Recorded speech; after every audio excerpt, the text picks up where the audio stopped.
पुढची मोठी बातमी अभिनेत्री अमीषा पटेल ही अडचणीत आली आहे। मुराबाद न्यायालयानं आता अजामीनपात्र वॉरंट जारी केलेलं आहे।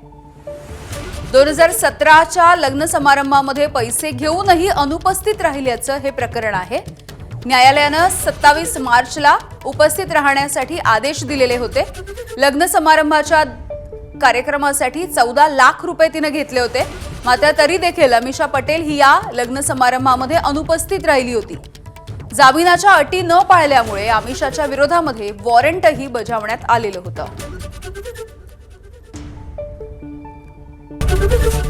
एबीपी माझा, उघडा डोळे बघा नीट।